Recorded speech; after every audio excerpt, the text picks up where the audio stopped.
ప్రధాని నరేంద్ర మోదీపై విమర్శలతో విరుచుకుపడ్డారు రాహుల్ గాంధీ. మీకు అమితాబ్, ఐశ్వర్యారాయ్ కావాలి గాని సామాన్యులు, దళితుల్ని మాత్రం పట్టించుకోరంటూ విమర్శించారు. యూపీలో జరుగుతున్న భారత్ జోడో న్యాయయాత్రలో ఈ వ్యాఖ్యలు చేశారు రాహుల్ గాంధీ. బీజేపీతో పాటు ప్రధాని నరేంద్ర మోడీ లక్ష్యంగా విమర్శల వాడిని పెంచారు రాహుల్ గాంధీ. కులం, మతం, ప్రాంతం పేరుతో జనాన్ని బీజేపీ సర్కార్ విడదీస్తోందని ఆరోపిస్తున్నారు.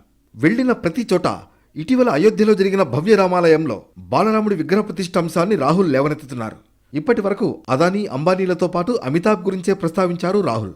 ఇప్పుడు ఐశ్వర్యరాయన్ కూడా ఇందులోకి లాగారాయన. అయోధ్య కార్యక్రమానికి బీసీలు, ఎస్సీ, ఎస్టీలను ఎవరైనా పిలిచారా అని ప్రశ్నించారు రాహుల్ గాంధీ. ధనవంతులు తప్ప అక్కడ దళితులు, పేదలకు ఆ అవకాశం దక్కలేదన్నారు.